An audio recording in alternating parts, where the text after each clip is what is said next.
And black people can't afford to indulge rich white people's need to endlessly flagellate themselves. They just want... Well, if he's right, then why didn't people vote for the former prosecutor who actually had policy plans? Bill Maher has become a regular thorn in the side of the mainstream left, and his latest target, Whoopi Goldberg, found herself in the crosshairs of Maher's sharp wit and unapologetic style. To understand what went down, it's necessary to take a look at the full exchange and how Maher not only challenged Goldberg's views but also publicly dismantled them in a way that left her scrambling for cover.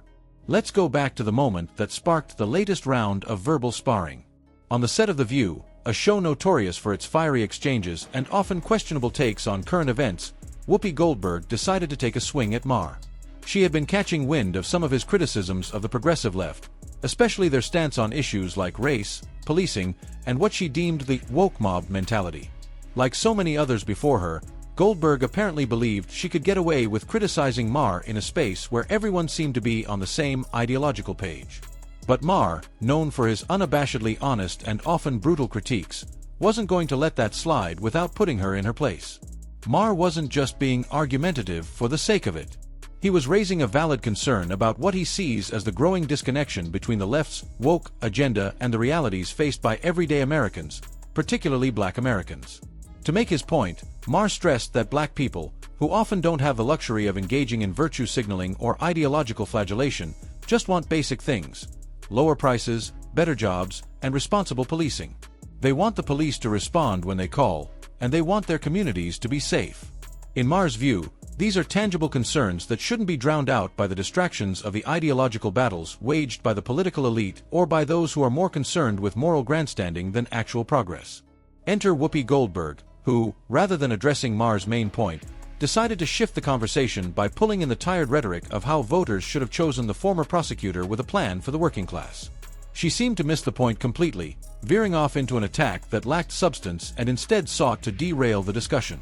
Maher, always quick on his feet, wasn't about to let that happen. He sliced through her comments like a hot knife through butter, pointing out how she was essentially deflecting from the core issue with irrelevant talking points. He didn't just criticize her, he completely dismantled her argument. Whoopi, in Maher's eyes, was playing a game of ideological hopscotch, hoping that something would stick. But it didn't. His response was blunt. There was no connection between what she was saying and the issues at hand. Maher wasn't having it, and his audience could see it too. The contrast between Maher's laser-focused logic and Goldberg's increasingly desperate attempts to shift the conversation was palpable. But this wasn't the first time Maher had been involved in a high-profile takedown of someone on The View. He'd previously gone head-to-head with Sunny Hostin, who had tried to put words in his mouth, and now Goldberg was stepping up to the plate, perhaps on behalf of the other co-hosts who couldn't handle the heat. Maher had already put them on notice, so it was clear that this wasn't going to be a simple back and forth. Goldberg seemed ready to defend her fellow leftists, but she underestimated the force with which Maher would respond. The debate didn't stop there. Maher expanded on his broader criticisms of the woke left, calling out the hypocrisy of a group that presents itself as the beacon of truth and justice but is all too willing to overlook its own failures when it comes to accountability. One of the most glaring examples of this hypocrisy came when Maher pointed to the controversy surrounding Hunter Biden's legal troubles. In the wake of his father, President Joe Biden, pardoning him, there was widespread criticism about the apparent double standards in the way justice is applied to those in power. Maher made it clear that, in his view, if the left wants to claim the moral high ground, they need to hold themselves to the same standards they demand of others. Otherwise, they risk coming across as nothing more than moral pretenders. Goldberg, however, didn't take too kindly to this criticism. She attempted to downplay the significance of Hunter Biden's legal issues, offering flimsy justifications for why his actions didn't deserve the same level of scrutiny as those of others. She even suggested that Biden's decision to pardon his son might have been born out of frustration over watching others get away with it. Maher wasn't buying it. He tore through her reasoning, pointing out that the political class, specifically those on the left, has been all too eager to defend their own when it comes to major scandals. The media, Maher noted, had played a crucial role in covering up the Hunter Biden story, dismissing it as Russian disinformation just before the election. The mainstream outlets had bent over backward to protect the Bidens, downplaying the severity of the allegations in a bid to keep Trump from winning a second term. Maher was quick to remind his audience that the media's bias wasn't just a theory, it was a fact. And when Whoopi Goldberg, a key player in the mainstream media's liberal apparatus, defended these actions, Maher was ready to expose the truth. The left's moral high ground was built on selective outrage and hypocrisy. At this point, it became clear that Maher wasn't just fighting a battle over politics. He was taking on the entire woke ecosystem that had taken root in mainstream media and politics. The woke mob, he argued, had become more about silencing dissent than actually engaging in meaningful debate. He likened them to a group of mean girls, whose sole aim was to tear down anyone who didn't fall in line with their worldview. This wasn't a conversation about ideas. It was a playground fight about who had the most power.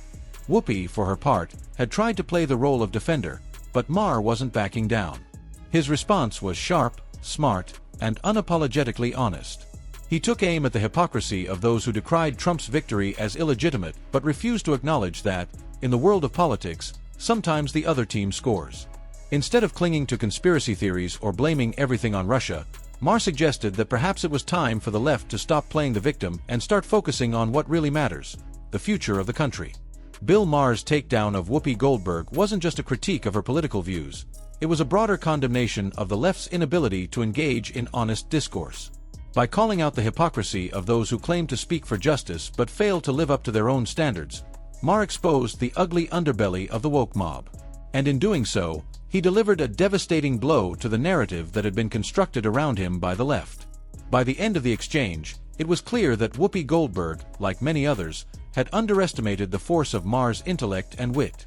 His ability to deconstruct her arguments and point out the inconsistencies in her logic left her struggling to defend herself.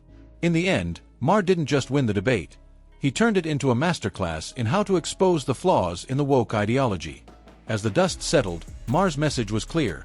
The left needs to stop pretending it has all the answers, stop holding itself to a higher moral standard while failing to meet those standards, and start engaging in meaningful conversations instead of silencing dissent. In a world where it's all too easy to retreat into ideological echo chambers, Maher's willingness to challenge the status quo and call out hypocrisy is a breath of fresh air. The real question now is whether anyone on the left will take his critiques to heart, or whether they'll continue to bury their heads in the sand.